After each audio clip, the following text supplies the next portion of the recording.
បាទសូមសួស្តីដល់បងប្អូនទី12ទាំងអស់គ្នាបាទថ្ងៃនេះយើងមានលំហាត់មួយទាក់ទងទៅនឹងការកំណត់ pH nerd របស់ solution ខុសពី25អង្សាសេបាទអ្វីដែលយើងធ្លាប់បានដឹងពីក្រោមមកកាលណាយើងប្រៀបធៀប pH របស់ solution តែប្រៀបធៀបជាមួយ7ណាបាទ solution ដែលមាន pH ស្មើ7 nerd បាទតូចជាង7 acid ធំជាង7បាសប៉ុន្តែទាក់ទងទៅនឹង pH nerd ស្មើ7ហ្នឹងគឺយើងប្រើសម្រាប់នៅ25អង្សាសេបាទ25អង្សាសេឥឡូវយើងមើលលំហាត់របស់យើងទាក់ទងទៅនឹងសេតនភាពខុសពី25ណាកន្លែងនេះគឺលើកសេតនភាព37មកអញ្ចឹងនៅ37អង្សាសេការវាមានតម្លៃ 2.5 គុណដល់គុណដល់14អញ្ចឹងឯកវិទ្យាទីនេះតម្លៃការប្រែប្រួលតាមសេតនភាពណាកាលណាសេតនភាពប្រែប្រួលធ្វើឲ្យតម្លៃការឬក៏ការ W យើងនឹងប្រែប្រួលដែរបាទអញ្ចឹងកន្លែងនេះអត់10សេគុណដល់14ទេណាបាទយើងតែជួបឃើញការស្មើ10សេគុណដល់14ហ្នឹងគឺនៅ25អង្សាសេបាទអញ្ចឹងគេឲ្យយើងគេនិយាយ pH នៃទឹកសុទ្ធបាទទឹកសុទ្ធហ្នឹងគឺ solution nerd ហ្នឹងឯងបាទទឹកសុទ្ធគឺជា solution nerd បាទនៅសេតនភាព37អង្សាសេនេះបាទខគេថា solution S1 មាន pH ស្មើ7នៅ37អង្សាសេតើនៅសេតនភាពនេះ solution S មានធម្មជាតិជា solution acid បាសឬក៏ nerd បាទឲ្យគេឲ្យបាទរើស 2.5 លោក 1.58 លោក 2.5 ហ្នឹងបាទនេះជាទិន្នន័យបាទជំនួយបាទពួកពេលប្រឡងយើងអត់ប្រើកាសូបាទឥឡូវយើងមើលដំណោះស្រាយរបស់យើងរបស់ solution ទឹកសុទ្ធគឺយើងត្រូវការកំហាប់ពីយ៉ុងអ៊ីដ្រូញ៉ូម nerd ណាបាទដែលយើងធ្លាប់ដឹងថានៅ25អង្សាសេបាទនៅក្នុង solution nerd ឬក៏ទឹកសុទ្ធគឺមានកំហាប់ Hb បូកស្មើនឹងកំហាប់ OH ដកស្មើ10សេគុណដល់7បាទប៉ុន្តែពេលនេះ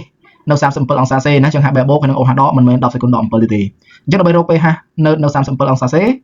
បងត្រូវរកឲ្យឃើញកំហាប់ Hb បូកនៅ37អង្សាសេហ្នឹងសិនបាទអញ្ចឹងយើងប្រើតាមផលគុណនិយមកម្មនៃទឹក Hb បូកគុណនឹងកំហាប់ OH ដកស្មើ Ka បាទនេះគឺជាផលគុណនិយមនៃទឹកទូទៅបាទដោយសារនៅសេតនភាព37ណាគេឲ្យ Ka មកស្មើ 2.5 គុណដល់គុណដល់14អញ្ចឹងយើងជំនួសចូលទៅយើងបានកំហាប់ Hb បូកបាទគុណនឹងកំហាប់ OH ដកស្មើ 2.5 គុណដល់គុណដល់14បាទអ្វីដែលយើងត្រូវដឹងកន្លែងនេះទាំងអស់គ្នាថាទឹកសុទ្ធជា solution nerd អញ្ចឹងគ្រប់សេតនភាពទាំងអស់គឺមានកំហាប់ Hb បូកស្មើនឹងកំហាប់ OH ដកបាទអញ្ចឹងបើពីនេះវាស្មើគ្នាអញ្ចឹងយើងបានកំហាប់ Hb បូកការ៉េស្មើ 2.5 គុណដល់គុណដល់14ណាបាទអញ្ចឹង Hb បូកគុណ OH ដកដោយពីនឹងវាស្មើគ្នាយើងអាចសរសេរបានថា Hb បូកការ៉េស្មើ 2.5 គុណដល់គុណដល់14បាទអញ្ចឹងយើងពាក់ឬការ៉េយើងទាញរកកំហាប់ Hb បូក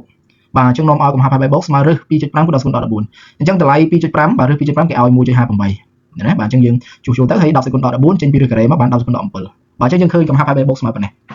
បាទអញ្ចឹងឥឡូវគូចង់បញ្ជាក់បន្តិចណាបាទកំហាប់ Hb បូកស្មើប៉ុណ្ណឹងកំហាប់ OH ដកក៏ស្មើប៉ុណ្ណឹងដែរណាបាទបើគេសួរ OH ដកទៀតក៏វាស្មើប៉ុណ្ណឹងដែរព្រោះវាជា solution nerd ដែលយើងបានបញ្ជាក់ពីលើនេះហើយបាទអញ្ចឹងយើងអនុវត្តតាមរូបមន្ត pH nerd ស្មើដកលោកកំហាប់ Hb បូកជួសលេខចូលទៅយើងបានដកលោក 1.5 1.58 គុណដល់គុណដល់7បាទអញ្ចឹងឥឡូវនេះបាទយើងទីដកមកខាងក្រៅបាទលោក A គុណ B